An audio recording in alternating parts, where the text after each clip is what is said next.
ನಮಸ್ತೆ ಸ್ನೇಹಿತರೆ, ಇವತ್ತು ನಾವು ದ್ವಿತೀಯ BA BComನವರಿಗೆ ಇರುವಂತಹ ಫಂಡಮೆಂಟಲ್ಸ್ ಆಫ್ ಕಂಪ್ಯೂಟರ್ ಅಪ್ಲಿಕೇಶನಲ್ಲಿ ಬರುವಂತಹ ಮುಖ್ಯವಾದ ಪ್ರಶ್ನೆ, ಓದಲೇಬೇಕಾಗಿರುವಂತಹ ಪ್ರಶ್ನೆಗಳನ್ನು ತಿಳಿತಾ ಹೋಗುವ.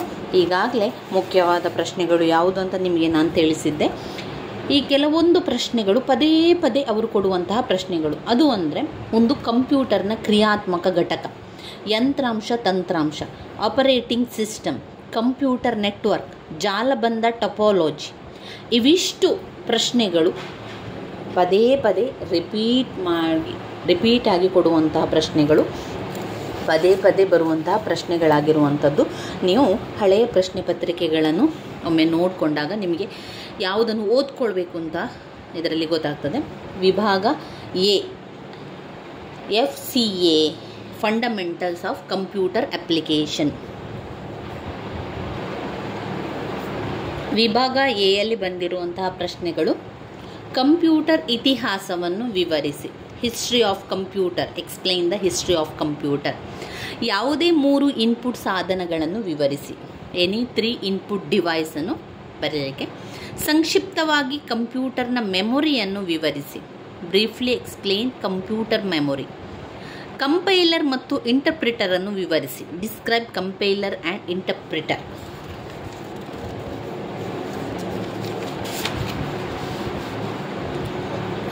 ನೀವು ಹೇಗೆ MS ವರ್ಡ್ ಡಾಕ್ಯುಮೆಂಟ್ಗೆ ಚಿತ್ರವನ್ನು ಸೇರಿಸುವಿರಿ, ವಿವರಿಸಿ. ಕಂಪ್ಯೂಟರ್ ಸುರಕ್ಷತೆ ಹಾಗೂ ಅದರ ಲಾಭಗಳನ್ನು ತಿಳಿಸಿ. ವಿಭಾಗ B ಯಲ್ಲಿ ಬರುವಂತಹ 10 ಅಂಕದ ಪ್ರಶ್ನೆಗಳು: ಮಲ್ಟಿಮೀಡಿಯಾ ಅನ್ವಯಗಳ ಪ್ರಾಮುಖ್ಯತೆಯನ್ನು ವಿವರಿಸಿ. ಸೈಬರ್ ಕಾನೂನನ್ನು ವಿವರಿಸಿ. MS ವರ್ಡ್ನಲ್ಲಿ ಒಂದು ಟೇಬಲ್ ರಚಿಸಲು ಇರುವ ಹಂತಗಳನ್ನು ವಿವರಿಸಿ. ಬೈನರಿ, ಡೆಸಿಮಲ್ಗೆ ಹಾಗೂ ಹಿಮ್ಮುಖವಾಗಿ ಸಂಖ್ಯೆ ಪರಿವರ್ತಿಸಲು ಇರುವ ಹಂತಗಳನ್ನು ವಿವರಿಸಿ. ವಿವಿಧ ಬಗೆಯ ಆಪರೇಟಿಂಗ್ ಸಿಸ್ಟಮ್ ಅನ್ನು ವಿವರಿಸಿ. ವಿವಿಧ ಬಗೆಯ ಆಪರೇಟಿಂಗ್ ಸಿಸ್ಟಮ್, ಇದೆಲ್ಲ ಕೂಡ ರಿಪೀಟ್ ಆಗಿರುವಂತಹ ಪ್ರಶ್ನೆಗಳು. ಅದನ್ನೆಲ್ಲ ನಾವು ಓದ್ಕೊಳ್ಳೇಬೇಕು. ಅದೆಲ್ಲ ಕೂಡ ಅವರು ಪದೇ ಪದೇ ಬರುವಂತಹ ಪ್ರಶ್ನೆಗಳಾದ್ರಿಂದ ಅದನ್ನೆಲ್ಲ ಕೂಡ ನಾನು ನಿಮಗೆ ತಿಳಿಸ್ಕೊಡ್ತೇನೆ.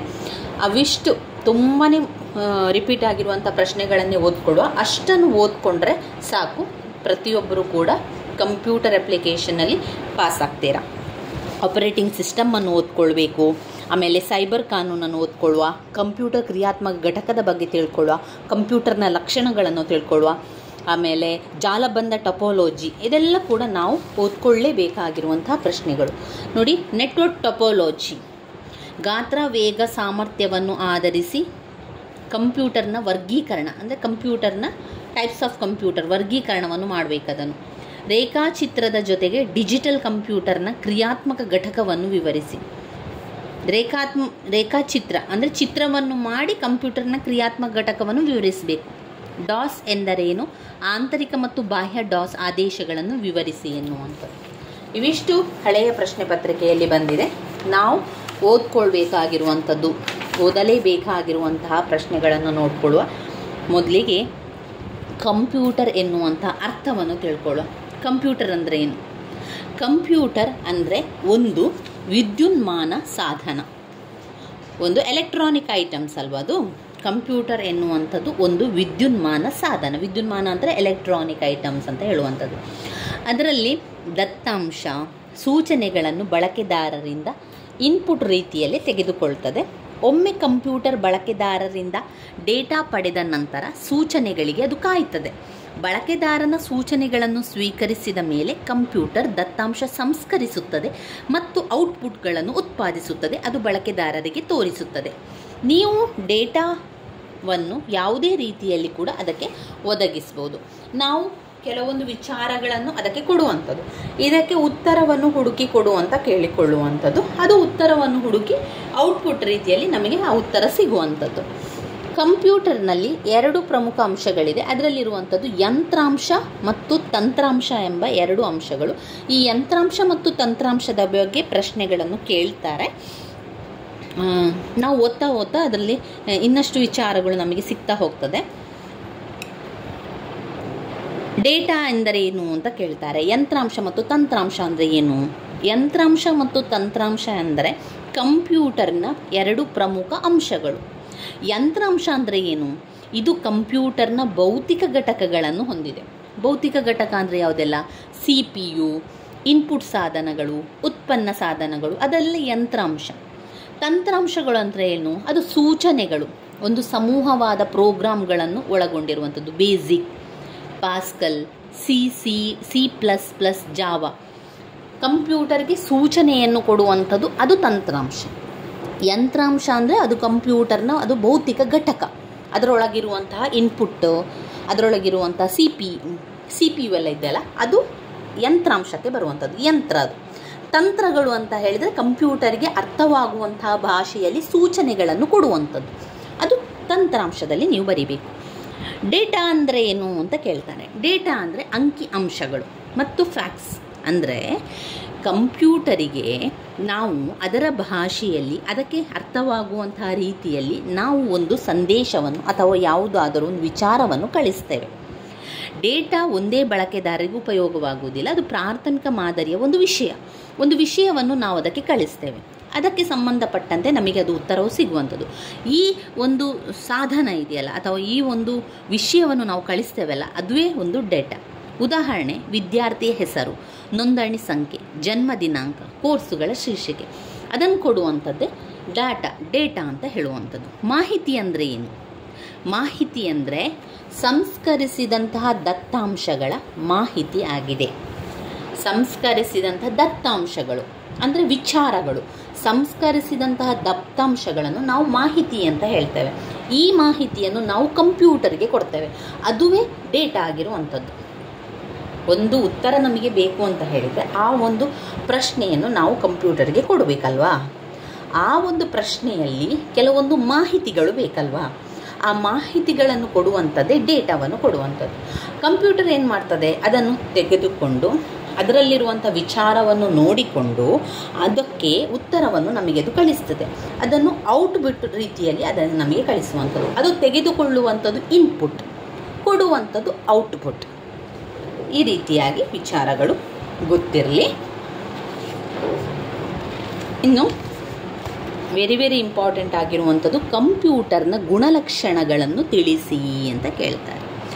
ಕಂಪ್ಯೂಟರ್ನಲ್ಲಿ ಅನೇಕ ರೀತಿಯ ಗುಣಲಕ್ಷಣಗಳನ್ನು ಕಾಣ್ಬೋದು. ಅದು ಬೇರೆ ಬೇರೆ ರೀತಿಯ ಲಕ್ಷಣಗಳನ್ನು ಕೂಡ ಒಳಗೊಂಡಿದೆ. ಕಂಪ್ಯೂಟರ್ ಅನ್ನುವಂಥದ್ದು ಅದು ಮಾನವ ನಿರ್ಮಿತ ಒಂದು ಯಂತ್ರ. ಸ್ನೇಹಿತರೆ, ಫಸ್ಟ್ ನೀವು ಥಿಂಕ್ ಮಾಡಬೇಕಾಗಿರುವಂಥದ್ದು ಕಂಪ್ಯೂಟರ್ ಅಂದರೆ ಏನು? ಕಂಪ್ಯೂಟರ್ ಅಂದರೆ ಒಬ್ಬ ಮಾನವ ನಿರ್ಮಾಣ ಮಾಡಿದಂತಹ ಒಂದು ಯಂತ್ರ ಅದು ಅಲ್ವಾ? ಆ ಯಂತ್ರಕ್ಕೆ ನಾವು ಬೇಕಾದದನ್ನು ಕಳಿಸಿ ನಮಗೆ ಬೇಕಾದನ್ನು ಪಡೆಯುತ್ತೇವೆ. ಅಂದರೆ ನಮಗೆ ಬೇಕಾಗಿರುವಂಥದ್ದು ಉತ್ತರ. ಈ ಒಂದು ಯಂತ್ರ ಅಥವಾ ಈ ಒಂದು ಸಾಧನ ಇದೆಯಲ್ಲ, ಆ ಸಾಧನದ ಲಕ್ಷಣವೇನು? ಅದು ಏನೆಲ್ಲ ಮಾಡ್ತದೆ? ಒಂದು ವೇಗ. ಕಂಪ್ಯೂಟರ್ ತುಂಬ ವೇಗವಾಗಿ ತನ್ನ ಕೆಲಸವನ್ನು ಮಾಡ್ತದೆ. ನಾವು ಕೊಟ್ಟಂತಹ ಪ್ರಶ್ನೆಗೆ ವೇಗವಾಗಿ ಉತ್ತರವನ್ನು ಕೂಡ ಕೊಡ್ತದೆ. 2, ಶೇಖರಣಾ ಮತ್ತು ವಿಶ್ವಾಸಾರ್ಹತೆ. ಎಷ್ಟು ಬೇಕಾದರೂ ಶೇಖರಣೆ ಮಾಡ್ತದೆ. ಕಂಪ್ಯೂಟರ್ನೊಳಗೆ ನೀವು ಎಷ್ಟು ಮಾಹಿತಿಯನ್ನು ಕೂಡ ಕೊಡ್ಬೋದು, ಎಷ್ಟು ಸಾಮರ್ಥ್ಯವನ್ನು ಹಿಡಿದಿಟ್ಕೊಳ್ಳುವಂಥ ಶೇಖರಣೆ ಮಾಡುವಂತಹ ಸಾಮರ್ಥ್ಯ ಯಾವುದಕ್ಕಿದೆ? ಕಂಪ್ಯೂಟರ್ಗಿದೆ. ವಿಶ್ವಾಸಾರ್ಹತೆ, ವಿಶ್ವಾಸ. ಈಗ ನಿಮ್ಮ ಯಾವುದೇ ಒಂದು ಗೌಪ್ಯವಾದ ಒಂದು ಪ್ರಶ್ನೆ ಅಂತ ಇಟ್ಕೊಳ್ಳುವ, ಅದರಲ್ಲಿ ನೀವು ಇಟ್ಕೊಂಡ್ರೆ ಗೌಪ್ಯವಾಗಿ ಇರ್ತದೆ, ಅದೊಂದು ವಿಶ್ವಾಸಾರ್ಹವಾಗಿರ್ತದೆ. ನಿಖರತೆ, ನಮಗೆ ಯಾವುದೇ ಒಂದು ಅದಕ್ಕೆ ಮಾಹಿತಿಯನ್ನು ಕೊಟ್ಟರೆ ಅದು ತಪ್ಪಾಗಿ ನಮಗೆ ಏನು ಉತ್ತರ ಕೊಡುವುದಿಲ್ಲ. ಕೊಟ್ಟರೆ ಸರಿಯಾಗಿ ಕೊಡ್ತದೆ, ಸರಿಯಾದ ಉತ್ತರವನ್ನೇ ಕೊಡ್ತದೆ. ಒಂದು ವೇಳೆ ಅದು ಅದಕ್ಕೆ ಸರಿಯಾದ ಉತ್ತರ ಸಿಗ್ತಾ ಇಲ್ಲ ಅಂತಾದರೆ ಅದು ಎರರ್ ಅಂತಾದರೂ ಸೂಚಿಸ್ತದೆ. ಆದರೆ ತಪ್ಪಾಗಿ ಏನು ಕೂಡ ನಮಗೆ ಕೊಡುವುದಿಲ್ಲ, ಆದರೆ ಅದು ನಿಖರವಾಗಿರ್ತದೆ. ಕೌಶಲ್ಯ, ಕಂಪ್ಯೂಟರ್ ಬಳಸಬಹುದು, ಎಲ್ಲಿ ಬೇಕಾದರೂ ಕೂಡ ಕಂಪ್ಯೂಟರನ್ನು ಬಳಸ್ಬೋದು. ಆ ರೀತಿಯ ಒಂದು ಕೌಶಲ್ಯ ಇದೆ. ಅದು ಬೋಧನೆಗೆ, ತರಬೇತಿಗೆ, ಮನರಂಜನೆಗೆ, ಲೆಕ್ಕ ಪರಿಶೋಧನೆಗೆ, ಆತಿಥ್ಯ, ಈ ರೀತಿಯಲ್ಲಿ ಎಲ್ಲ ಕಡೆಯಲ್ಲೂ ಕೂಡ ಹೊಂದಿರುವಂಥದ್ದು. ತರಗತಿಗೂ ಕೂಡ ಅವಶ್ಯಕ, ಬೋಧನೆಗೂ ಕೂಡ ಅವಶ್ಯಕ, ಮನರಂಜನೆಗೆ, ಲೆಕ್ಕ ಪರಿಶೋಧನೆ ಮಾಡಲಿಕ್ಕೆ ಎಲ್ಲ ಕೂಡ ತುಂಬಾ ಸಹಾಯಕ ಆಗ್ತದೆ. ಕಾರ್ಯತತ್ಪರತೆ, ಯಾವಾಗಲೂ ಕೂಡ ಕೆಲಸ ಮಾಡ್ತದೆ, ಅದು ಸುಸ್ತು ಅಂತ ಇಲ್ಲ. ಅದಕ್ಕೆ ಯಾವಾಗಲೂ ಎಷ್ಟು ಗಂಟೆಗಳ ಕಾಲ ಕೂಡ ಕೆಲಸವನ್ನು ಮಾಡ್ತದೆ. ದಣಿವಾಗದೆ ಕೆಲಸ ಮಾಡುವಂತಹ ಒಂದು ಯಂತ್ರ ಅಂತ ಹೇಳಿದರೆ ಅದು ಕಂಪ್ಯೂಟರ್. ಕಾರ್ಯತತ್ಪರತೆ. ಈಗ ಕಂಪ್ಯೂಟರ್ನ ಗುಣಲಕ್ಷಣಗಳು ಗೊತ್ತಾಯಿತು. ಮತ್ತೊಮ್ಮೆ ಪಾಯಿಂಟ್ಸ್ಗಳನ್ನು ಹೇಳುವ. ವೇಗ, ಶೇಖರಣ ಮತ್ತು ವಿಶ್ವಾಸಾರ್ಹತೆ. ಶೇಖರಣೆ ಮಾಡುತ್ತದೆ, ಹಾಗೆ ವಿಶ್ವಾಸಾರ್ಹವಾಗಿದೆ, ಆಮೇಲೆ ನಿಖರವಾಗಿದೆ, ಕೌಶಲ್ಯದಿಂದ ಕೂಡಿದೆ, ಕಾರ್ಯತತ್ಪರತೆ.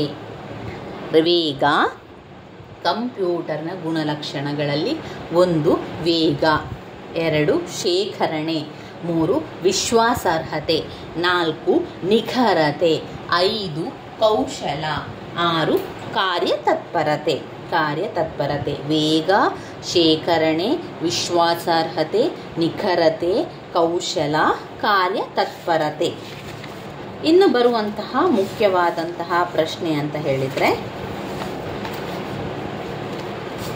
ಇಲ್ಲಿ ಅವರು ಕೇಳಿದ್ದಾರೆ ಕಂಪ್ಯೂಟರ್ನ ಇತಿಹಾಸದ ಬಗ್ಗೆ ತಿಳಿಸಿ ಅಂತ ಹೇಳಿದ್ದಾರೆ.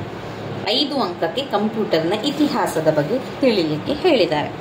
ಏನು ಕಂಪ್ಯೂಟರ್ನ ಇತಿಹಾಸ ಅಂತ ಹೇಳಿದರೆ, ಹೇಗೆ ಅದು ಆರಂಭ ಆಯಿತು, ಯಾರು ಆರಂಭ ಮಾಡಿದರು, ಎಷ್ಟು ವರ್ಷಗಳ ಹಿಂದೆ ಆರಂಭ ಮಾಡಿದರು, ಇದೆಲ್ಲ ಕೂಡ ತಿಳಿಯುವಂಥದ್ದು ಇತಿಹಾಸ. ಕಂಪ್ಯೂಟರ್ನ ಇತಿಹಾಸದಲ್ಲಿ ತಿಳ್ಕೊಳ್ಳುವಂಥದ್ದು. ಸುಮಾರು 3500 ವರ್ಷಗಳ ಹಿಂದೆಯೇ ಬೃಹತ್ ನೆಲದ ಮೇಲೆ ಬೃಹತ್ ಕಲ್ಲಿನ ಕೆತ್ತಿದ ರಚನೆಯನ್ನು ವೃತ್ತಾಕಾರದ ಮಾದರಿ ಹರಡಿ ಸೂರ್ಯನ ಕಿರಣಗಳ ಸ್ಥಾನವನ್ನು ಪರಿಗಣಿಸುವ ಮೂಲಕ ಖಗೋಳ ಲೆಕ್ಕಾಚಾರಕ್ಕೆ ಉಪಯೋಗಿಸಲಾಗಿತ್ತು. ನೋಡಿ, ಇಲ್ಲಿ ನಿಮ್ಮ ಪುಸ್ತಕದಲ್ಲಿ ಒಂದು ಚಿತ್ರವನ್ನು ತೋರಿಸ್ತಾರೆ. ಅಲ್ಲಿ ಯಾವ ರೀತಿ ಇತ್ತು ಅಂತ ಹೇಳಿದರೆ, ಕಲ್ಲು ಬಂಡೆಗಳನ್ನು ಇರಿಸಿ ಅಲ್ಲಿ ಸೂರ್ಯನ ಬೆಳಕು ಬರುವಂತೆ ಆವಾಗಲೇ ಅದರ ಯೋಚನೆಯನ್ನು ಮಾಡಿದರು. ಸೂರ್ಯನ ಕಿರಣ ಸ್ಥಾನವನ್ನು ಪರಿಗಣಿಸುವಂಥದ್ದು, ಅದರೊಳಗೆ ಸೂರ್ಯನ ಕಿರಣ ಎಲ್ಲಿಗೆ ಬರ್ತದೆ ಎನ್ನುವಂಥ ಸ್ಥಾನವನ್ನು ಪರಿಗಣಿಸುವ ಮೂಲಕ ಖಗೋಳಶಾಸ್ತ್ರದ ಒಂದು ಲೆಕ್ಕಾಚಾರಕ್ಕೆ ಈ ರೀತಿಯಾಗಿ ಒಂದು ಉಪಯೋಗವನ್ನು ಮಾಡಿದರು. ಇದು ಆಧುನಿಕ ಕಂಪ್ಯೂಟರ್ ಉದ್ಭವಕ್ಕೆ ನಾಂದಿಯಾಯಿತು. ಯಾವಾಗ?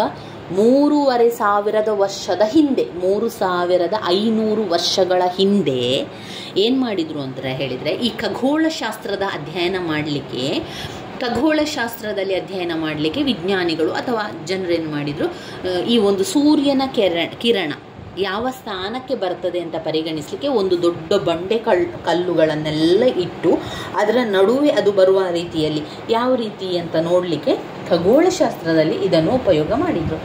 ಈ ಕಾರಣವೇ, ಇದೊಂದು ಮಾಡಿದಂಥ ಕಾರಣವೇ ಕಂಪ್ಯೂಟರ್ ಆಗಲಿಕ್ಕೆ ನಾಂದಿ ಆಯಿತು ಅಂತ ಹೇಳ್ತಾರೆ. ಈ ಕೆತ್ತಿದ ಕಲ್ಲಿನ ರಚನೆ ನವಶಿಲಾಯುಗದ ಕಂಪ್ಯೂಟರ್ ಎಂದು ಕರೆಯಲಾಗುತ್ತದೆ. ಅಂದರೆ ಅವರು ಆ ಮಾಡಿದ ರೀತಿ ಇದೆಯಲ್ಲ, ಅದನ್ನು ನಂತರದ ಒಂದು ಕಂಪ್ಯೂಟರ್ನ ರೀತಿಯಲ್ಲಿ ಇತ್ತು ಅಂತ ತುಂಬ ಜನ ಹೇಳ್ತಾ ಇದ್ರು. ಅದು ಲೆಕ್ಕವನ್ನು ನೋಡಲಿಕ್ಕೆ, ಲೆಕ್ಕ ಮಾಡಲಿಕ್ಕೆ, ಈಗ ಸೂರ್ಯನ ಕಿರಣ ಬಂದು ಬೀಳುವ ಸ್ಥಾನ, ಅದರ ಮೂಲಕ ಲೆಕ್ಕಗಳನ್ನೆಲ್ಲ ಮಾಡಲಿಕ್ಕೆ ಅದನ್ನು ಬಳಸಿದರು. ನವಶಿಲಾಯುಗದ ಕಂಪ್ಯೂಟರ್ ಇಲ್ಲಿಯವರೆಗೆ ಕಂಡ ಹಳೆಯ ಕಂಪ್ಯೂಟರ್. ಮಧ್ಯಕಾಲೀನ ಸಮಯದಲ್ಲಿ ಕಂಪ್ಯೂಟರ್ನ ಪರಿಕಲ್ಪನೆಯು ಕೆಲವು ಯಂತ್ರದ ಮೂಲಕ ಲೆಕ್ಕ ಅಥವಾ ಕಂಪ್ಯೂಟಿಂಗ್ ನಡೆಸಲು ಮಾತ್ರ ಸೀಮಿತವಾಗಿತ್ತು. ನಂತರ ಅದನ್ನು ಒಂದೊಂದೇ ರೀತಿಯಲ್ಲಿ ಬೆಳವಣಿಗೆ ಮಾಡ್ತಾ ಬಂದರು. ಸ್ವಲ್ಪ ಅಭಿವೃದ್ಧಿ ಆಗ್ತಾ ಬಂತು, ಬೇರೆ ಬೇರೆ ರೀತಿಯ ಬದಲಾವಣೆಗಳು ಆಗ್ತಾ ಬಂತು. ಇಲ್ಲಿ ನೀವು ಚಿತ್ರವನ್ನು ನೋಡಿದ ತಕ್ಷಣ ಮೊದಲಿಗೆ ಒಂದು ಲೆಕ್ಕಗಳನ್ನೆಲ್ಲ ಕಂಡುಹಿಡಿಯಲಿಕ್ಕೆ ಆಗ ಒಂದು ಅಬಕಾಸ್ ಅಂತ ಬಂತು. ಮತ್ತು ಬ್ಲೇಸ್ ಪಾಸ್ಕಲ್, ಚಾರ್ಲ್ಸ್ ಬ್ಯಾಬೇಜ್ ಅವರು ಬೇರೆ ಬೇರೆ ರೀತಿಯ ಕಂಪ್ಯೂಟರ್ಗಳನ್ನು ಮಾಡ್ತಾ ಬಂದರು. ಆರಂಭದಲ್ಲಿ ಅಬಕಾಸ್ ಎನ್ನುವಂಥದ್ದು ಒಂದು ತೆರನಾದ ಪ್ರಾಚೀನ ಕಂಪ್ಯೂಟರ್ ಅಂತ ಕರೀತಾರೆ. ನಾವು ಇತಿಹಾಸದಲ್ಲಿ ಅದನ್ನೆಲ್ಲ ಬರಿತಾ ಹೋಗಬೇಕು. ಅಬಕಾಸ್ ಬಂತು. ಈ ಅಬಕಾಸನ್ನು ಪ್ರಾಚೀನ ಕಾಲದ ಕಂಪ್ಯೂಟರ್ ಅಂತಲೇ ಹೇಳ್ಬೋದು. ಯಾಕಂದರೆ ಇದು ಸಂಖ್ಯಾಶಾಸ್ತ್ರಕ್ಕೆ ಬಳಸ್ತಾ ಇದ್ರು, ಲೆಕ್ಕಗಳನ್ನು ಮಾಡಲಿಕ್ಕೆ ಬರೆಯುವಂಥದ್ದಲ್ಲ, ಇದರಲ್ಲಿ ಬೆರಳುಗಳಿಂದ ಲೆಕ್ಕಗಳನ್ನು ಮಾಡುವಂಥದ್ದು. ಇದು ಸಂಖ್ಯಾತ್ಮಕ ಲೆಕ್ಕಾಚಾರಗಳಿಗೆ ಇದನ್ನು ಬಳಸ್ತಾ ಇದ್ರು, ಅಬಕಾಸನ್ನು. ಈಗೆಲ್ಲ ನೀವು ಕೇಳ್ಬೋದು, ಈಗ ತುಂಬ ಫೇಮಸ್ ಆಗಿದೆ ಅದು ಅಬಕಾಸ್ ಕ್ಲಾಸ್ ಮಾಡುವಂಥದ್ದು. ಈಗ ಶಾಲೆಗಳಲ್ಲೆಲ್ಲ ಅಬಕಾಸ್ ಕ್ಲಾಸ್ಗಳಿರುವಂಥದ್ದೆಲ್ಲ ಕೇಳಿರ್ಬೋದು. ಅಂದರೆ ಸುಲಭದಲ್ಲಿ ಲೆಕ್ಕಗಳನ್ನು ಮಾಡುವಂಥದ್ದು. ಇತಿಹಾಸದಲ್ಲಿ, ಕಂಪ್ಯೂಟರ್ನ ಇತಿಹಾಸದಲ್ಲಿ ಆರಂಭದಲ್ಲಿ ಇದು ಇತ್ತು. ಇವಾಗ ನೋಡಿ ಪುನಃ ಅಷ್ಟೇ ಫೇಮಸ್ ಆಗ್ತಾ ಇದೆ. ಆದರೆ ನೋಡಿ 3500 ವರ್ಷದ ಹಿಂದೆ ಈ ಅಬಕಾಸ್ ಇತ್ತು ಅಂತ ಹೇಳಿದರೆ ಎಷ್ಟು ಆಶ್ಚರ್ಯ ಅಂತ ಅನಿಸ್ತದೆ ನಿಮಗೆ. ನನಗಂತೂ ತುಂಬಾ ಆಶ್ಚರ್ಯ ಅಂತ ಅನಿಸ್ತದೆ. ಎಷ್ಟು 3500 ಹಿಂದೆ ಇದ್ದಂತಹ ವಿಷಯ ಈಗ ಅದು ಅಷ್ಟು ಜನಪ್ರಿಯ ಆಗ್ತಾ ಇದೆ ಅಂತ ಹೇಳಿದರೆ, ಎಲ್ಲ ವಿಚಾರ ಕೂಡ ಆ ಕಾಲದಲ್ಲಿ 3500 ವರ್ಷದ ಹಿಂದೆಯೇ ಎಲ್ಲವೂ ಕೂಡ ಇತ್ತು ಅಂತ ನನಗೆ ಅನಿಸ್ತದೆ. ನಂತರ ನಶಿಸಿ ಹೋಗಿ ಎಲ್ಲ ಕಾಲಕ್ರಮೇಣ ಬದಲಾವಣೆ ಆಯಿತು. ನಂತರ ಈಗಿನವರಂತ ಹೇಳ್ತಾರೆ ನಾವು ಕಂಡು ಹಿಡಿದದ್ದು, ನಾವು ಇದನ್ನು ಮಾಡಿದ್ದು ಅಂತ ಹೇಳ್ತಾರೆ ಅಷ್ಟೇ ವಿನಃ, ಯಾವುದೇ ವಿಚಾರವನ್ನು ನೋಡಿದರೆ ಅದು ಎಷ್ಟೋ ವರ್ಷಗಳ ತಲೆಮಾರುಗಳ ಹಿಂದೆಯೇ ಅದು ಇತ್ತು ಎನ್ನುವಂಥದ್ದು ಗಮನಕ್ಕೆ ಬರ್ತದೆ. ಈಗ ಅಬಕಾಸ್ ನೋಡಿ, ಇದು ಕೂಡ ಹಾಗೆ 3500 ವರ್ಷದ ಹಿಂದೆ ಇತ್ತು. ಸಂಖ್ಯಾಶಾಸ್ತ್ರಕ್ಕೆ ಅದನ್ನು ಬಳಸ್ತಾ ಇದ್ರು. ಈಗ ಕೂಡ ಅದನ್ನು ಲೆಕ್ಕ ಮಾಡಲಿಕ್ಕೆ ಬಳಸುವಂಥದ್ದು. ಇದು ಮೂಲಭೂತ ಲೆಕ್ಕಾಚಾರಗಳು ತಿಳಿಯಲು ನೆರವಾಗ್ತಾ ಇತ್ತು. ವಿಶ್ವದ ಅನೇಕ ಭಾಗಗಳಲ್ಲಿ ಮಕ್ಕಳಲ್ಲಿ ಅತ್ಯಂತ ಜನಪ್ರಿಯ. ಇದು ವಿವಿಧ ರೂಪಗಳ, ಗಾತ್ರ, ಬಣ್ಣ, ರಚನೆಗಳಲ್ಲಿ. ಇದರಲ್ಲಿ ಅಬಕಾಸ್ನಲ್ಲಿ ಕೂಡ ಹಾಗೆ ಬಣ್ಣ, ಗಾತ್ರದಲ್ಲಿ ಕೂಡ ಬೇರೆ ಬೇರೆ ರೀತಿಯ ವ್ಯತ್ಯಾಸಗಳಾಯಿತು. ಕಾಯಿಗಳನ್ನು ಲೆಕ್ಕ ಮಾಡುವಂಥದ್ದು ನೀವು ನೋಡಿರ್ಬೋದು ಅಬಕಾಸ್ ಕ್ಲಾಸ್ಗಳಲ್ಲಿ. ಇದು ಕಾಯಿಗಳನ್ನೆಲ್ಲ ಲೆಕ್ಕ ಮಾಡುವಂಥದ್ದು, ಅದು ಲೆಕ್ಕ ಮಾಡಲಿಕ್ಕೆ ಇರುವಂಥದ್ದು. ಅದು ಮಕ್ಕಳಿಗೆ ತುಂಬಾ ಇದು ಒಂದು ಜನಪ್ರಿಯವಾಗಿರುವಂಥದ್ದು. ಇನ್ನು ಈಗ ಕಂಪ್ಯೂಟರ್ ವಿಜ್ಞಾನದ ಅಡಿಪಾಯ ಹಾಕಿದ ಇಬ್ಬರು ಪ್ರವರ್ತಕರ ಬಗ್ಗೆ ತಿಳಿಯೋಣ. ಅದಾಯಿತು, ಅಷ್ಟಾಯ್ತಾ? ಕಂಪ್ಯೂಟರ್ನ ಇತಿಹಾಸವನ್ನು ನೋಡ್ತಾ ಹೋದಾಗ ಅಷ್ಟು ಅಬಕಾಸ್ನ ವಿಷಯ ಆದ ನಂತರ ಇಬ್ಬರು ಪ್ರವರ್ತಕರು ಏನು ಮಾಡಿದರು, ಬ್ಲೇಸ್ ಪಾಸ್ಕಲ್ ಮತ್ತು ಚಾರ್ಲ್ಸ್ ಬ್ಯಾಬೇಜ್ ಅವರು ನಂತರ ಒಂದು ಸಣ್ಣ ಪುಟ್ಟದಾಗಿ ಕೆಲವೊಂದು ಸಂಖ್ಯೆಗಳನ್ನು ಲೆಕ್ಕ ಮಾಡಲಿಕ್ಕೆ, ಸಂಖ್ಯಾತ್ಮಕ ಲೆಕ್ಕಾಚಾರ ಮಾಡಲಿಕ್ಕೆ ಕೆಲವೊಂದು ಯಂತ್ರಗಳನ್ನು ಕಂಡುಹಿಡಿದ್ರು. ಅದು ಸ್ವಲ್ಪ ಬದಲಾವಣೆ ಆಗ್ತಾ ಹೋಗಿ ನಂತರ ಕಂಪ್ಯೂಟರ್ಗಳನ್ನು ಬೇರೆ ಬೇರೆ ಲೆಕ್ಕಗಳನ್ನು ಮಾಡಲಿಕ್ಕೆ ಯಾವುದು ಬೇಕು ಅಂತ ನೋಡ್ತಾ 5000 ಸೇರ್ಪಡೆಗಳಾಗ್ತಾನೆ ಹೋಯಿತು. ಇಂದಿನ ಕಂಪ್ಯೂಟರ್ಗೆ ಹೋಲಿಸಿದರೆ ಅದು ಗಾತ್ರದಲ್ಲಿ ದೊಡ್ಡದಿತ್ತು. ಮೊದಲು ತುಂಬಾ ದೊಡ್ಡ ಕಂಪ್ಯೂಟರ್ ಇತ್ತು. ನಂತರದ ದಿನಗಳಲ್ಲಿ ಸ್ವಲ್ಪ ಕಡಿಮೆ ಆಗ್ತಾ ಬಂತು. ಬಹಳ ದುಬಾರಿಯಾಗಿತ್ತು ಆಗಿನ ಕಾಲದಲ್ಲಿ. ಕಂಪ್ಯೂಟರ್ನ ಇತಿಹಾಸದಲ್ಲಿ ನೋಡಿದರೆ ಕಂಪ್ಯೂಟರ್ ಎನ್ನುವಂಥ ತುಂಬ ದುಬಾರಿಯಾದಂಥ ಯಂತ್ರ, ತುಂಬ ದೊಡ್ಡದಾದಂಥ, ತುಂಬ ಭಾರವಾದಂಥ ಯಂತ್ರ. ಅದನ್ನು ಅಷ್ಟು ಬೇಗ ಎಲ್ಲ ಕಡೆ ಸಲೀಸಾಗಿ ತೆಗೆದುಕೊಂಡು ಹೋಗ್ತಾ ಇರಲಿಲ್ಲ. ಲೆಕ್ಕಗಳು ಮಾಡಲಿಕ್ಕೆ ತುಂಬ ಅಗತ್ಯವಾಗಿತ್ತು ಅದಕ್ಕೆ. ನಂತರ ಮೆಮೊರಿಗಳನ್ನೆಲ್ಲ ಹಾಕಲಿಕ್ಕೆ ಆರಂಭ ಮಾಡಿದರು. ಜಾನ್ ವ್ಯಾನ್ ಹ್ಯೂಮನ್ ಅವರು NIS ದುಷ್ಪರಿಣಾಮಗಳನ್ನು ಹೋಗಲಾಡಿಸಲು ಒಂದು ದೊಡ್ಡ ಆಂತರಿಕ ಸಾಧನೆಗಳನ್ನು ಮಾಡಿ ಕೆಲವೊಂದು ಬದಲಾವಣೆಗಳನ್ನು, ಮಾರ್ಪಾಡುಗಳನ್ನೆಲ್ಲ ಮಾಡ್ತಾ ಸ್ವಯಂಚಾಲಿತ ಕಂಪ್ಯೂಟರ್ ಅಂತ ಬಂತು ಮಾರುಕಟ್ಟೆಗೆ. ಇದರಲ್ಲಿ 9 ವಾನ್ ನ್ಯೂಮನ್ ವಾಸ್ತುಶಿಲ್ಪ ತೋರಿಸ್ತದೆ ಎನ್ನುವಂಥದ್ದು. ನ್ಯೂಮನ್ ವಾಸ್ತುಶಿಲ್ಪವನ್ನು ತೋರಿಸುವಂಥದ್ದು.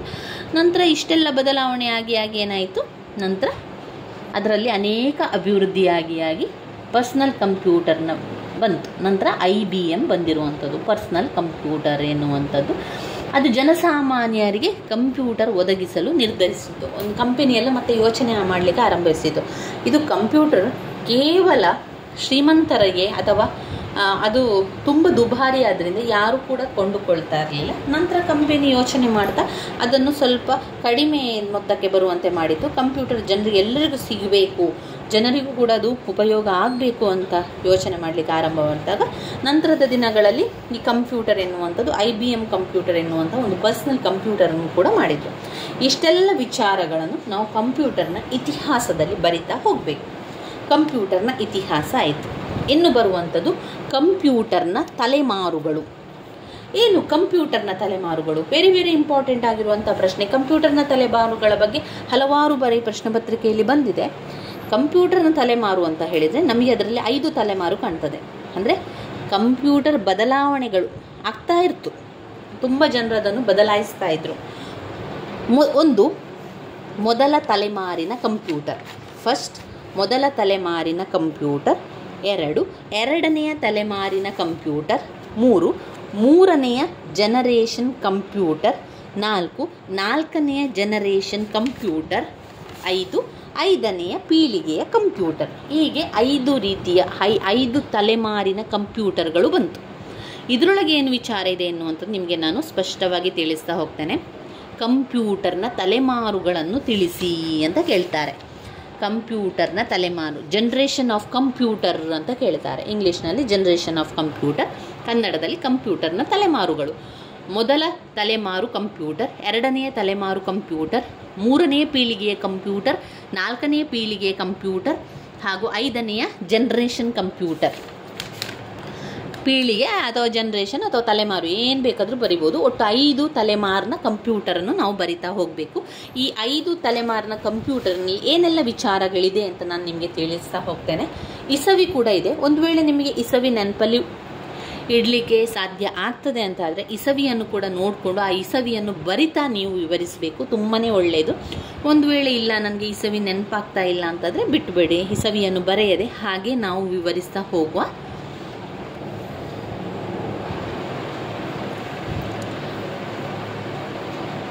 ಕಂಪ್ಯೂಟರ್ನಲ್ಲಿ ಅನೇಕ ಪೀಳಿಗೆಯ ಕಂಪ್ಯೂಟರ್ಗಳನ್ನು ಕಾಣ್ಬೋದು.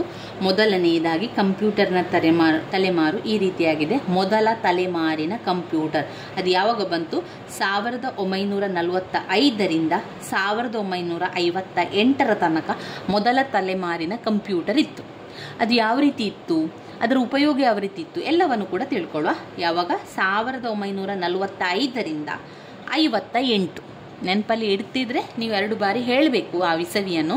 1945ರಿಂದ 1958. 45ರಿಂದ 58, 45, 58 ನೆನಪಲ್ಲಿ ಇಟ್ಕೊಳ್ಳಿ.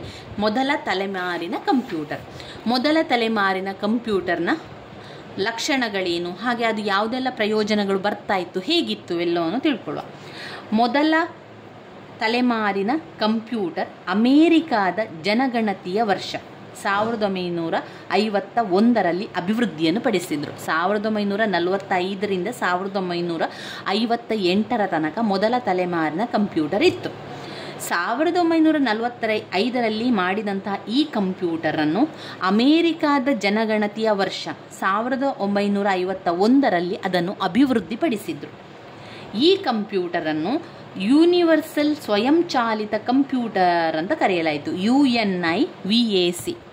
ಮೊದಲ ತಲೆಮಾರಿನ ಕಂಪ್ಯೂಟರನ್ನು ಏನೆಂದು ಕರೆಯಲಾಯಿತು? ಯೂನಿವರ್ಸಲ್ ಸ್ವಯಂಚಾಲಿತ ಕಂಪ್ಯೂಟರ್, ಅಂದರೆ ಸ್ವಯಂಚಾಲಿತವಾಗಿ ಮಾಡುವಂತಹ ಕಂಪ್ಯೂಟರ್, ಯೂನಿವರ್ಸಲ್ ಸ್ವಯಂಚಾಲಿತ ಕಂಪ್ಯೂಟರ್ ಎಂದು ಕರೆಯಲಾಯಿತು. ತಂತ್ರಜ್ಞಾನ ನಿರ್ವಾತ ಕೊಳವೆಗಳನ್ನು ಆಧರಿಸಿತ್ತು.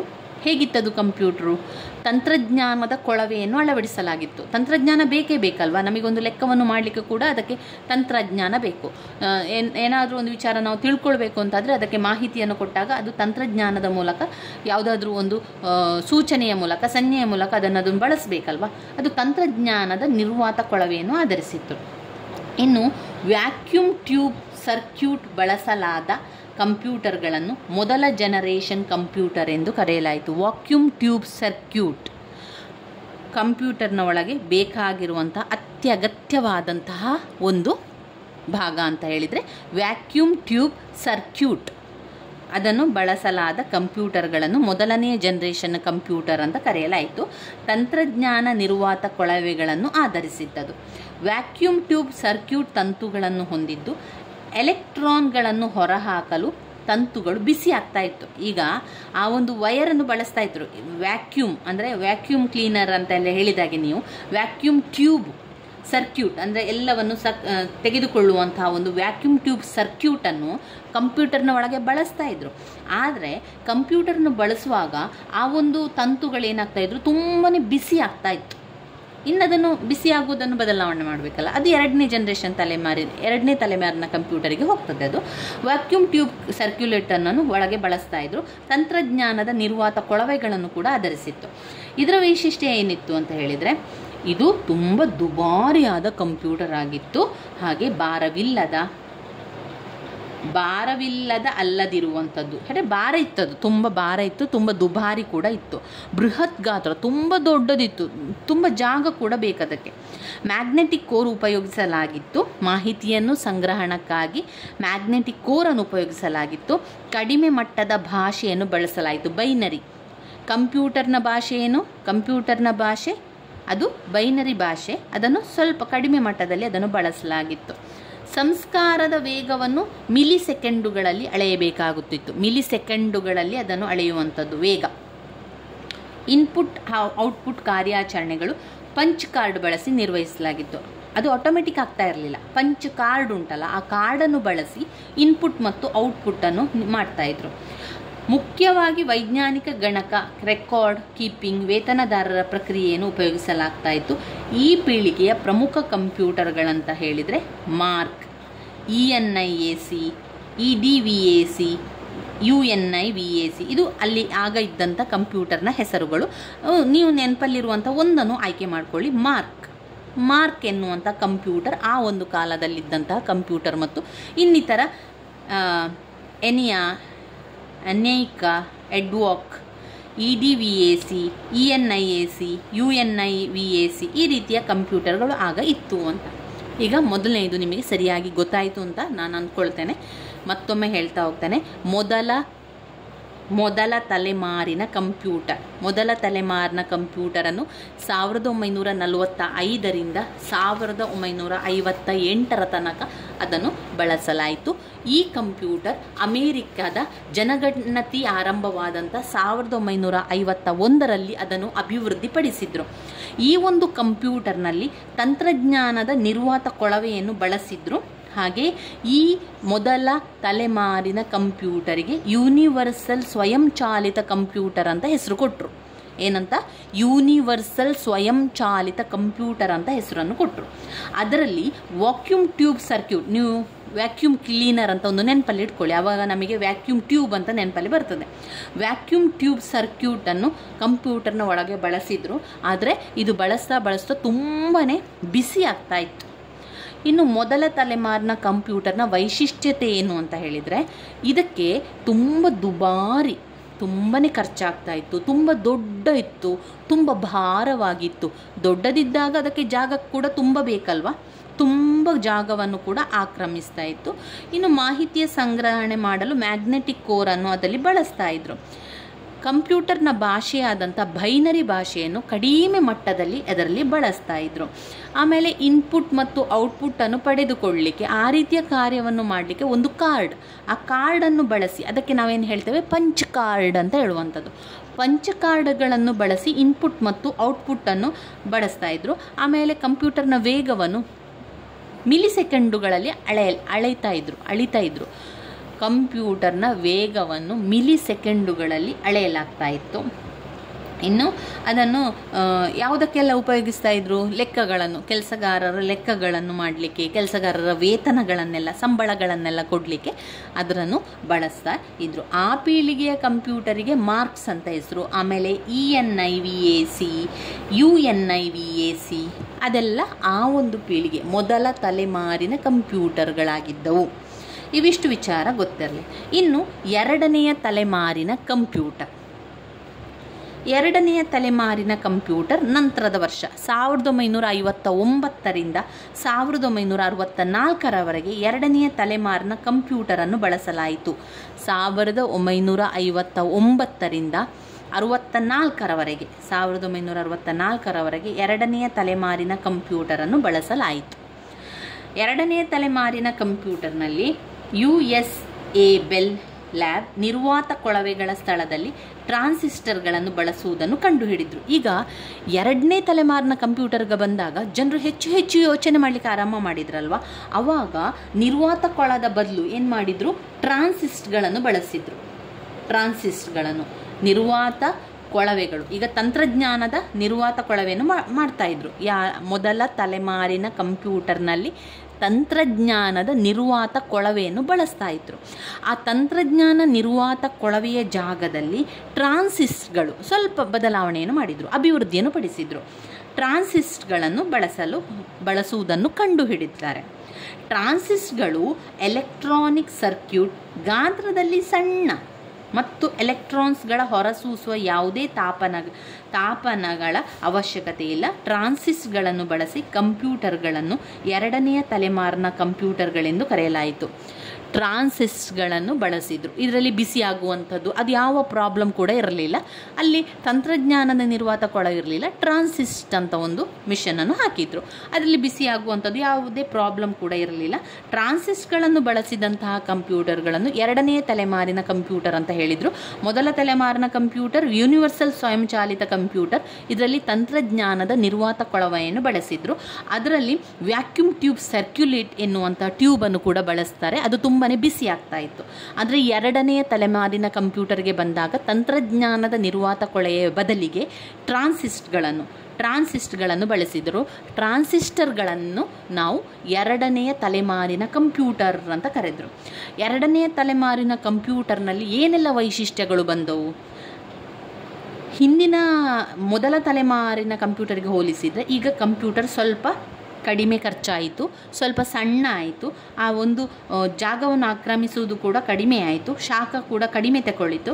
ಆಮೇಲೆ ಇಲ್ಲಿ ಮಿಲಿಸೆಕೆಂಡುಗಳಲ್ಲ, ಇಲ್ಲಿ ಸೂಕ್ಷ್ಮ ಸೆಕೆಂಡುಗಳನ್ನು ಮಾಡಲಾಯಿತು. ಕಂಪ್ಯೂಟರ್ನ ವೇಗವನ್ನು ಸೂಕ್ಷ್ಮ ಸೆಕೆಂಡುಗಳು, ಮೊದಲ ತಲೆಮಾರಿನ ಕಂಪ್ಯೂಟರ್ನಲ್ಲಿ ವೇಗವನ್ನು ಮಿಲಿಸೆಕೆಂಡುಗಳಲ್ಲಿ ಅಳತೆ ಮಾಡುವಂಥದ್ದು, ಈಗ ವೇಗವನ್ನು ಸೂಕ್ಷ್ಮ ಸೆಕೆಂಡುಗಳಲ್ಲಿ, ಇಲ್ಲಿ ಮಿಲಿಸೆಕೆಂಡು, ಇಲ್ಲಿ ಸೂಕ್ಷ್ಮ ಸೆಕೆಂಡ್ಗಳಲ್ಲಿ ಬಳಸಲಾಯಿತು.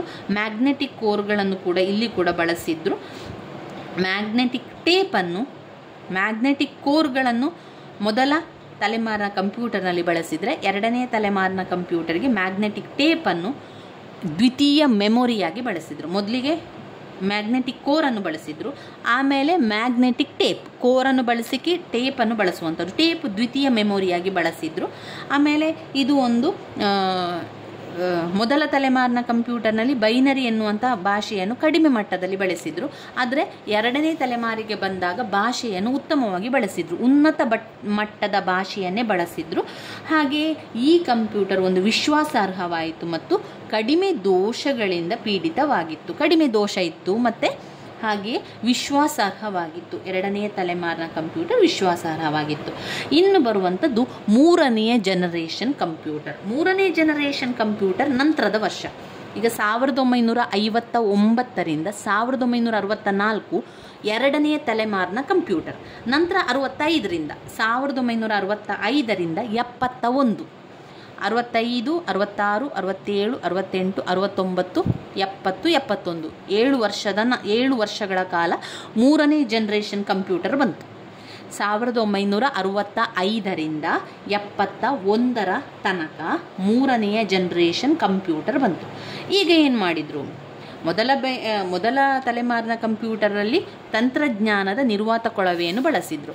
ಎರಡನೆಯ ತಲೆಮಾರಿನ ಕಂಪ್ಯೂಟರ್ನಲ್ಲಿ ತಂತ್ರಜ್ಞಾನ ನಿರ್ವಾತ ಕೊಳವೆಯ ಬದಲಿಗೆ ಟ್ರಾನ್ಸಿಸ್ಟ್ಗಳನ್ನು ಬಳಸಿದರು. ಈಗ ಬದಲಾವಣೆಯನ್ನು ಮಾಡಿದರು ನೋಡಿ, ಅಭಿವೃದ್ಧಿ ಆಯ್ತಲ್ವಾ. ಆವಾಗ ಟ್ರಾನ್ಸಿಸ್ಟರ್ನ ಬದಲಿಗೆ ಸಿಲಿಕಾನ್ ಚಿಪ್ಪನ್ನು ಬಳಸಿದರು. ಈಗ ಇನ್ನೂ ಕೂಡ ಚಿಕ್ಕಾಯಿತು ಕಂಪ್ಯೂಟರ್. ಟ್ರಾನ್ಸಿಸ್ಟ್ಗಳ ಬದಲಿಗೆ ಒಂದು ಸಿಲಿಕಾನ್ ಚಿಪ್ಪನ್ನು ಬಳಸಿದರು. ಮೊದಲ ತಲೆಮಾರಿನ ಕಂಪ್ಯೂಟರ್ನಲ್ಲಿ ತಂತ್ರಜ್ಞಾನದ ನಿರ್ವಾತ ಕೊಳವೆಯನ್ನು ಬಳಸಿದರು. ಎರಡನೇ ತಲೆಮಾರಿನ ಕಂಪ್ಯೂಟರ್ನಲ್ಲಿ ತಂತ್ರಜ್ಞಾನದ ನಿರ್ವಾತ ಕೊಳವೆಯ ಬದಲಿಗೆ ಟ್ರಾನ್ಸಿಸ್ಟರ್ಗಳನ್ನು ಬಳಸಿದರು. ಮೂರನೇ ತಲೆಮಾರಿನ ಕಂಪ್ಯೂಟರಿಗೆ ಟ್ರಾನ್ಸಿಸ್ಟರ್ನ ಬದಲಿಗೆ ಸಿಲಿಕಾನ್ ಚಿಪ್ಪನ್ನು ಬಳಸಿದರು. ಟ್ರಾನ್ಸಿಸ್ಟರ್ನ ಬದಲಿಗೆ ಸಿಲಿಕಾನ್ ಚಿಪ್ಗಳನ್ನು ಬಳಸಿದರು. ಇದು ಸಾವಿರಾರು ಟ್ರಾನ್ಸಿಸ್ಟರ್, ಇತರ ಎಲೆಕ್ಟ್ರಾನಿಕ್ ಭಾಗಗಳನ್ನು, ಎಷ್ಟೆಷ್ಟೋ ವಿಷಯಗಳನ್ನು ಅದರಲ್ಲಿ ಇಟ್ಕೊಳ್ಳಿಕ್ಕೆ ಸಹಾಯ ಆಯಿತು. ಆಮೇಲೆ ನಂಬಲಾರ್ಹವಾಯಿತು, ವಿಶ್ವಾಸಾರ್ಹವಾಯಿತು. ಈಗ ಇದು ಕಂಪ್ಯೂಟರ್ ಏನಾಯಿತು, ತುಂಬ ಚಿಕ್ಕ ಆಯಿತು, ದೊಡ್ಡ ಇಲ್ಲ, ಚಿಕ್ಕ ಗಣಕಯಂತ್ರ ಆಯಿತು. ಆಮೇಲೆ ಸಾಫ್ಟ್ವೇರ್ ಉದ್ಯಮ ಆಯಿತು. ಅದಾದ ಮೇಲೆ ಮೊದಲ ತಲೆಮಾರಿನ ಕಂಪ್ಯೂಟರ್ನಲ್ಲಿ ವೇಗವನ್ನು ಮಿಲಿಸೆಕೆಂಡುಗಳಲ್ಲಿ ಅಳತೆ ಮಾಡ್ತಾಯಿದ್ರು. ಎರಡನೇ ತಲೆಮಾರಿನ ಕಂಪ್ಯೂಟರ್ನಲ್ಲಿ ವೇಗವನ್ನು ಸೂಕ್ಷ್ಮ ಸೆಕೆಂಡುಗಳಲ್ಲಿ ಬಳಸಾಯಿತು. ಮೂರನೇ ತಲೆಮಾರಿನ ಕಂಪ್ಯೂಟರ್ನಲ್ಲಿ ವೇಗವನ್ನು ನ್ಯಾನೋ ಸೆಕೆಂಡು, ಮೊದಲನೆಯದು ಮಿಲಿಸೆಕೆಂಡು, ಎರಡನೆಯದು ಸೂಕ್ಷ್ಮ ಸೆಕೆಂಡು, ಮೂರನೆಯದು ನ್ಯಾನೋ ಸೆಕೆಂಡುಗಳಲ್ಲಿ ಅಳತೆಯನ್ನು ಮಾಡಿದರು. ಆಮೇಲೆ ಆ ಕಂಪ್ಯೂಟರ್, ಮೂರನೇ ತಲೆಮಾರಿನ ಕಂಪ್ಯೂಟರ್ ಅನೇಕ ಪ್ರೋಗ್ರಾಮ್ಗಳನ್ನೆಲ್ಲ ಮಾಡ್ತಾ ಇದ್ರು. ಇದನ್ನು ಹೆಚ್ಚಾಗಿ ಎಲ್ಲಿ ಬಳಸ್ತಾ ಇದ್ರು ಅಂತ ಹೇಳಿದರೆ, ವಿಮಾನಯಾನದ ಮೀಸಲಾತಿ, ಒಂದು ವಿಮಾನಕ್ಕೆ ಸಂಬಂಧಪಟ್ಟಂತಹ ಮೀಸಲಾತಿಯನ್ನು ಮಾಡಲಿಕ್ಕೆ, ಸಮಯದ ದಾಸ್ತಾನು ನಿಯಂತ್ರಣದ ವ್ಯವಸ್ಥೆಗೆ ಅದನ್ನು ಬಳಸಲಾಯಿತು. ಮೂರನೇ ತಲೆಮಾರಿನ ಕಂಪ್ಯೂಟರಲ್ಲಿ ಬಳಸ್ತಾ ಇದ್ದಂತಹ ಕಂಪ್ಯೂಟರ್ ಯಾವುದು? ಆಗ IBM ಎಲ್ಲ ಬಂತು. ಮೊದಲ ತಲೆಮಾರಿನ ಕಂಪ್ಯೂಟರ್ನಲ್ಲಿ ಮಾರ್ಕ್ಸ್, ENIAC ಬಂತು. ಎರಡನೇ ತಲೆಮಾರಿನ ಕಂಪ್ಯೂಟರ್ನಲ್ಲಿ IBM ಎರಡನೇ ತಲೆಮಾರಿಗೆ ಬಂದಿದೆ. IBM, ICL ಅಂತ ಬಂದಿದೆ. ಮೂರನೇ ತಲೆಮಾರಿನ ಕಂಪ್ಯೂಟರಿಗೂ ಹಾಗೆ IBM, NCR, ಬರೋಸ್ ಇದೆಲ್ಲ ಬರ್ತದೆ. ಇನ್ನು ಬರುವಂಥದ್ದು ನಾಲ್ಕನೆಯ ಜನರೇಷನ್ ಕಂಪ್ಯೂಟರ್. ಇದು ಎಷ್ಟು ವರ್ಷ? ಇಲ್ಲಿ ಮೂರನೇ ಜನರೇಷನ್ ಕಂಪ್ಯೂಟರ್ 1965ರಿಂದ 1971 ತನಕ ಇತ್ತು. ನಾಲ್ಕನೇ ಜನರೇಷನ್ ಕಂಪ್ಯೂಟರ್ನಲ್ಲಿ 1971 ನಂತರ 71ರಿಂದ ಅಂತ ಇದೆ. 71ರಿಂದ ಇಂದಿನವರೆಗೂ 4ನೇ ಜನರೇಷನ್ ಕಂಪ್ಯೂಟರ್ ಮತ್ತು 5ನೇ ಜನರೇಷನ್ ಕಂಪ್ಯೂಟರನ್ನು ಕಾಣ್ಬೋದು. ಇವಾಗ ನಾವು 4ನೇ ಜನರೇಷನ್ನ ಕಂಪ್ಯೂಟರ್ನ ಬಗ್ಗೆ ತಿಳ್ಕೊಳ್ಳೋಣ. ದೊಡ್ಡ ಪ್ರಮಾಣದ ಮತ್ತು ಬಹುದೊಡ್ಡ ಪ್ರಮಾಣದ ಏಕೀಕರಣ ಸರ್ಕ್ಯೂಟ್ ಆಗಮನದಿಂದ 4ನೇ ತಲೆಮಾರಿನ ಕಂಪ್ಯೂಟರ್ನ ಹೊರಹೊಮ್ಮಿತು. ಲಾರ್ಜ್ ಸ್ಕೇಲ್ ಇಂಟಿಗ್ರೇಷನ್, ಬಹುದೊಡ್ಡ ಪ್ರಮಾಣದ ಇಂಟಿಗ್ರೇಷನ್ ಸಾಧನೆ ಹೆಚ್ಚಾದಂತೆ ಕಂಪ್ಯೂಟರ್ನ ಗಾತ್ರ ಬಹಳಷ್ಟು ಕಡಿಮೆಯಾಗಿ ಈ ಪೀಳಿಗೆಯ ಕೆಲವು ಪ್ರಮುಖ ವೈಶಿಷ್ಟ್ಯಗಳು ಕೂಡ ಬಂತು. ತುಂಬನೇ ದೊಡ್ಡದಾದಂತಹ ಹಾಗೂ ತುಂಬ ಪ್ರಮಾಣದಲ್ಲಿ ಶೇಖರಣೆ ಮಾಡುವಂಥ ಸರ್ಕ್ಯೂಟ್ ಅದಕ್ಕೆ ಸಿಕ್ಕಿತು. ಆವಾಗ 4ನೇ ತಲೆಮಾರಿನ ಕಂಪ್ಯೂಟರ್ ಆದಾಗ ಕಂಪ್ಯೂಟರನ್ನು ತುಂಬ ಅಭಿವೃದ್ಧಿಪಡಿಸಿದ್ರು. ಈ ಸರ್ಕ್ಯೂಟ್ ಇದನ್ನು ತುಂಬನೇ ಹೆಚ್ಚು ಗಾತ್ರವನ್ನು ಒಳಗೊಂಡಿರುವಂಥ ಸರ್ಕ್ಯೂಟನ್ನು, ಏಕೀಕೃತ ಸರ್ಕ್ಯೂಟನ್ನು ಬಳಸಿದ್ರಿಂದ ಅದು ಬಂದದ್ರಿಂದ 4ನೇ ಜನರೇಷನ್ ಕಂಪ್ಯೂಟರ್ ಹೊರಬಂತು. ಇಂಟಿಗ್ರೇಷನ್, ತುಂಬ ದೊಡ್ಡದ ಇಂಟಿಗ್ರೇಷನ್ ಕೂಡ ಬಂತು. ಅದರಲ್ಲಿ ತುಂಬ ಶೇಖರಣೆ ಮಾಡುವಂಥದ್ದು. ಆವಾಗ ಗಾತ್ರ ಎಲ್ಲ ತುಂಬ ಚಿಕ್ಕ ಆಯಿತು. ಯಾವುದ್ರದ್ದು? ಕಂಪ್ಯೂಟರ್ ಇದ್ದು. ಮೈಕ್ರೋ ಪ್ರೊಸೆಸರ್ ಆಧಾರಿತ ತಂತ್ರಜ್ಞಾನ ಅಭಿವೃದ್ಧಿ ಆಯಿತು. ಆಗ ಮೈಕ್ರೋ ಪ್ರೊಸೆಸರ್ ಎನ್ನುವಂಥದ್ದು ಬಂತು. ಮೆಮೊರಿಗೆ ಅರೆವಾಹಕ ಚಿಪ್ಗಳನ್ನು ಬಳಸಿದ್ರು. ಮೈಕ್ರೋ ಕಂಪ್ಯೂಟರ್, ವೈಯಕ್ತಿಕ ಕಂಪ್ಯೂಟರ್ ಸಾಮಾನ್ಯ ಮನುಷ್ಯನ ಕೈಗೆಟಕುವಂತೆ ಆಯಿತು. ಗ್ರಾಫಿಕ್ ಟರ್ಮಿನಲ್ಗಳು ಕಾಣಿಸಿಕೊಂಡಿತು. ಹೊಸ ತಂತ್ರಾಂಶ, ಉದಾಹರಣೆಗೆ ಡೇಟಾಬೇಸ್ ನಿರ್ವಹಣಾ ವ್ಯವಸ್ಥೆ ಆಯಿತು. ಡೇಟಾ ಸಂವಹನ, ಕಂಪ್ಯೂಟರ್ ನೆಟ್ವರ್ಕ್ಸ್ ಬಳಕೆ ಸಾಮಾನ್ಯವಾಯಿತು. ಆ 4ನೇ ತಲೆಮಾರಿನ ಕಂಪ್ಯೂಟರ್ ಮಾಡೆಲಿಂಗ್, ನಿರ್ಧಾರ ಬೆಂಬಲ ವ್ಯವಸ್ಥೆ, ಸಣ್ಣ ವ್ಯಾಪಾರ, ಎಲೆಕ್ಟ್ರಾನಿಕ್ ಹಣ ವರ್ಗಾವಣೆ, ಅಪ್ಲಿಕೇಶನನ್ನು ಬಳಸುವಂಥದ್ದು ಅದೆಲ್ಲ ಬಂತು. ಈ ಪೀಳಿಗೆಯಲ್ಲೂ ಕೂಡ IBM ಇತ್ತು. PS2, ಆ್ಯಪಲ್ 2 ಎನ್ನುವಂಥ ಒಂದು ಕಂಪ್ಯೂಟರ್ ಬಂತು. 4ನೇ ಜನರೇಷನ್ ಕಂಪ್ಯೂಟರ್ನಲ್ಲಿ ತುಂಬ ದೊಡ್ಡ ಗಾತ್ರದ ಮತ್ತು ಬಹುದೊಡ್ಡ ಪ್ರಮಾಣದ ಏಕೀಕರಣ ಮಾಡುವಂಥ ಸರ್ಕ್ಯೂಟ್ ಆಗಮನ ಆದ್ದರಿಂದ 4ನೇ ಜನರೇಷನ್ ಕಂಪ್ಯೂಟರ್ ಹೊರಹೊಮ್ಮಿತು. ಆಗ ತುಂಬನೇ ಇಂಟಿಗ್ರೇಷನ್, ತುಂಬನೇ ಬಹುದೊಡ್ಡ ಪ್ರಮಾಣದ ಇಂಟಿಗ್ರೇಷನ್ ಬಂದಿರೋದ್ರಿಂದ ಆ ಕಂಪ್ಯೂಟರ್ ಮತ್ತಷ್ಟು ಕಡಿಮೆ ಬೆಲೆಗೆ ಸಿಕ್ಕಿತು ಮತ್ತು ಕಡಿಮೆ ಗಾತ್ರದಲ್ಲೂ ಕೂಡ ಕಡಿಮೆ ಆಯ್ತಾ ಹೋಯಿತು. ಇದನ್ನು ಒಂದು ಮೈಕ್ರೋ ಪ್ರೊಸೆಸರ್ ಕಂಪ್ಯೂಟರ್ ಆಗಿ ಸಿಕ್ಕಿತು. ಇದು ಜನರಿಗೆ ಕೈಗೆಟಕುವ ದರದಲ್ಲಿ ಸಿಗ್ತಾ ಇತ್ತು. ಮೈಕ್ರೋ ಪ್ರೊಸೆಸರ್ ಆಧಾರಿತ ತಂತ್ರಜ್ಞಾನ ಬಳಸಿದ್ರು. ಚಿಪ್ಗಳನ್ನೆಲ್ಲ ಬಳಸಿದ್ರು.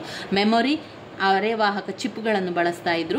ಯಾವುದು ಕೂಡ ಬೇಕಾದರೂ ಅದು ನಮಗೆ ಕೊಡ್ತಾ ಇತ್ತು. ಹಾಗೆ ತುಂಬ ಮಾಹಿತಿಗಳನ್ನು ಕೂಡ ಅದರಲ್ಲಿ ಹಾಕಲಿಕ್ಕೆ ಸಾಧ್ಯ ಆಯಿತು. ಆಮೇಲೆ ಡೇಟಾ ಸಂವಹನ, ಕಂಪ್ಯೂಟರ್ ನೆಟ್ವರ್ಕ್ಗಳ ಬಗ್ಗೆ ಸಾಮಾನ್ಯ ಆಯಿತು. ಸಣ್ಣ ವ್ಯಾಪಾರಗಳಿಗೆ, ಕಾರ್ಪೊರೇಟಿಂಗ್ ಮಾಡೆಲಿಂಗಿಗೆ, ಆಮೇಲೆ ನಿರ್ಧಾರ ಬೆಂಬಲ ವ್ಯವಸ್ಥೆಗೆ ಎಲ್ಲದಕ್ಕೂ ಕೂಡ ಇದನ್ನು ಬಳಸಿದ್ರು. ಇಲ್ಲಿ ಕೂಡ IBM ಕಂಪ್ಯೂಟರ್ ಇತ್ತು. ಇನ್ನು ಕೊನೆಯದಾಗಿ 5ನೇ ಪೀಳಿಗೆಯ ಕಂಪ್ಯೂಟರ್ ಕೃತಕ ಬುದ್ಧಿಮತ್ತೆ, ರೋಬೋಟಿಕ್ಸ್ ರೀತಿಯಲ್ಲಿ ಕೆಲಸ ಮಾಡಿತು. ಯಾವುದಾದ್ರೂ ಒಂದು ಹಾಕಿಬಿಟ್ರೆ ಅದೆಲ್ಲವನ್ನು ಮಾಡಿಕೊಡುವಂತಹ ಕೆಲಸವನ್ನು ಕೂಡ ಮಾಡಿತು. ಈಗ ತುಂಬ ಆಲೋಚನೆಗಳೆಲ್ಲ ಹೆಚ್ಚಾಯಿತು, ಅಭಿವೃದ್ಧಿ ಆಯಿತು. ಪ್ರೆಸೆಂಟ್ ಮತ್ತು ಫ್ಯೂಚರ್, ಈಗಿನ ನಿಮ್ಮ ಒಂದು ಪ್ರೆಸೆಂಟ್ ಆಗಿ ನೀವು ನೋಡಿದರೆ 5ನೇ ಪೀಳಿಗೆಯ ಕಂಪ್ಯೂಟರ್ ಕೃತಕ ಬುದ್ಧಿಮತ್ತೆ, ಈಗ ನೋಡು ಒಂದು ರೋಬೋಟಿನ ರೀತಿಯಲ್ಲಿ ಕೆಲಸ ಮಾಡಲಿಕ್ಕೆ ಆರಂಭವಾಯಿತು. ಅದನ್ನು ಮೊದಲು USA, ಜಪಾನ್ ಪ್ರಯೋಗಾಲಯದಲ್ಲಿ ಅದನ್ನು ಅಭಿವೃದ್ಧಿಪಡಿಸಿದ್ರು. ಅದು ಒಂದು ರೀತಿಯ ರೋಬೋಟ್ ರೀತಿಯಲ್ಲಿ ಕೆಲಸವನ್ನು ಮಾಡುವಂಥದ್ದು, ಆಲೋಚನೆಗಳನ್ನು ಮಾಡುವಂಥ, ಯಾವುದಾದ್ರೂ ಒಂದು ಅದಕ್ಕೆ ವರ್ಡನ್ನು ಕೊಟ್ಟರೆ ಸಾಕು ಅದು ಎಲ್ಲವನ್ನು ಕೂಡ ಮಾಡಿಕೊಂಡು ಹೋಗುವಂಥ ರೀತಿಯಲ್ಲಿ USA ಮತ್ತು ಜಪಾನ್ ಪ್ರಯೋಗಾಲಯದಲ್ಲಿ ಅದನ್ನು ಅಭಿವೃದ್ಧಿಪಡಿಸಿ ನಂತರ ಈ ಕಂಪ್ಯೂಟರ್ ಅತ್ಯಾಧುನಿಕ ಆಪರೇಟಿಂಗ್ ಸಿಸ್ಟಮ್ ಅಂತಲೇ ಹೇಳ್ಬೋದು. ಅನೇಕ ತಂತ್ರಜ್ಞಾನಗಳು ಒಳಗೊಂಡಿದೆ. ಎಷ್ಟೋ ವಿಚಾರಗಳನ್ನು ಹಾಕುವಂಥದ್ದು, ಬೃಹತ್ ಗಾತ್ರದ ಸಾಮರ್ಥ್ಯವನ್ನು ಕೂಡ ಹೊಂದಿರುವಂಥದ್ದು. ಇದರಲ್ಲಿ ಈ ಪೀಳಿಗೆಯ ಒಂದು ವೈಶಿಷ್ಟ್ಯ ಅಂತ ಹೇಳಿದರೆ ಇಲ್ಲಿ ಸಾವಯವ ಚಿಪ್ಸ್ ಪರಿಚಯ ಮಾಡಲಾಯಿತು. 4ನೇ ಪೀಳಿಗೆಯ ಕಂಪ್ಯೂಟರ್ನಲ್ಲಿ ಮೆಮೊರಿಗೆ ಅರೆವಾಹಕ ಚಿಪ್ಗಳನ್ನು ಬಳಸಲಾಯಿತು. ನಂತರ 5ನೇ ಪೀಳಿಗೆ ಕಂಪ್ಯೂಟರ್ ಸಾವಯವ ಚಿಪ್ಗಳನ್ನು ಬಳಸಲಾಯಿತು. ಚಿಪ್ಗಳನ್ನು ಬಳಸುವಂಥದ್ದು ಇದು. ಇದರಲ್ಲಿ ಬರುವಂತಹ ವೈಶಿಷ್ಟ್ಯಗಳು: ಸಾವಯವ ಚಿಪ್ ಪರಿಚಯ, ಅಂದರೆ ಒಂದು ಸಣ್ಣ ಒಂದು ಚಿಕ್ಕ ಒಂದು ಬರ್ತದಲ್ಲ ಕಂಪ್ಯೂಟರ್ನಲ್ಲಿ, ಅದು ಇದು ಪ್ರೆಸೆಂಟ್ ಮತ್ತು ಫ್ಯೂಚರಿಗೆ ಬಳಸುವಂಥದ್ದು. ಸಾವಯವ ಚಿಪ್ ಪರಿಚಯ, ತುಂಬ ಶೇಖರಣೆ ಮಾಡುವಂಥ ಸಾಮರ್ಥ್ಯ ಹೊಂದಿತ್ತು. ಎಷ್ಟು ಬೇಕಾದರೂ ಕೂಡ ಹಾಕುವಂಥ ಸಾಮರ್ಥ್ಯ, ತುಂಬಾ ವೇಗ, ಸೂಪರ್ ವೇಗ ಕಂಪ್ಯೂಟರ್, ಅಂದರೆ ಸೂಪರ್ ಫಾಸ್ಟ್ ಕಂಪ್ಯೂಟರ್ಗಳೆಲ್ಲ ಬಂತು. ಇದಕ್ಕೆ ದಣಿವೇ ಇರಲಿಲ್ಲ, ಯಾವಾಗಲೂ ಕೆಲಸ ಮಾಡುವಂತಹ ಒಂದು ಕಂಪ್ಯೂಟರ್. ಪ್ಯಾರಲಲ್ ಪ್ರೊಸೆಸಿಂಗ್, ಕೃತಕ ಬುದ್ಧಿಮತ್ತೆ, ಅದಕ್ಕೆ ಕೃತಕವಾದ ಬುದ್ಧಿ ಇರುವಂಥ ರೀತಿಯಲ್ಲಿ. ಎಕ್ಸರ್ಟ್ ಸಿಸ್ಟಮ್, ರೋಬೋಟಿಕ್, ಈ ರೋಬೋಟಿಕ್ ರೀತಿಯಲ್ಲಿ ಕೆಲಸ ಮಾಡುವಂಥದ್ದು 5ನೇ ಪೀಳಿಗೆಯ ಕಂಪ್ಯೂಟರ್ ರಾಬಿಟಿಕ್ ಆಗಿ ಕೆಲಸ ಮಾಡಿದ್ದು. ಹಾಗೆ ಕೃತಕ ಬುದ್ಧಿಮತ್ತೆಯಾಗಿರುವಂಥದ್ದು ದೊಡ್ಡ ಪ್ರಮಾಣದಲ್ಲಿ ಅದನ್ನು ಬಳಸುವಂಥ ಜಾಗದಲ್ಲಿ ಬಳಸುವಂಥದ್ದು, ಮಾಡೆಲಿಂಗ್ ಮಾಡುವಂಥದ್ದು, ಈಗ ತೈಲ ಸಂಶೋಧನೆ ಮಾಡುವಂಥದ್ದಲ್ಲಿ, ಹವಾಮಾನ ವ್ಯವಸ್ಥೆಯ ಮಾಡೆಲಿಂಗ್ ಬಳಸುವಂಥದ್ದು, ಅಂತಹ ಜಾಗಗಳಲ್ಲೆಲ್ಲ ಕೂಡ ಅದನ್ನು ಬಳಸಿದ್ರು. ಇನ್ನು 5ನೇ ಪೀಳಿಗೆಯ ಕಂಪ್ಯೂಟರ್ ಕಂಪ್ಯೂಟರ್ಗಳು ಕ್ರೇ 2 ಮತ್ತು ಪರಮ, ಕ್ರೇ 2 ಮತ್ತು ಪರಮ ಎನ್ನುವಂಥ ಕಂಪ್ಯೂಟರ್ಗಳಿರುವಂಥದ್ದು ಅಂತ ಹೇಳುವಂಥದ್ದು. ಇವಿಷ್ಟು ಕಂಪ್ಯೂಟರ್ನ ತಲೆಮಾರುಗಳು ಅಂತ ಬಂದಾಗ ನಾವು ಬರಿತಾ ಹೋಗಬೇಕು ಸ್ನೇಹಿತರೆ.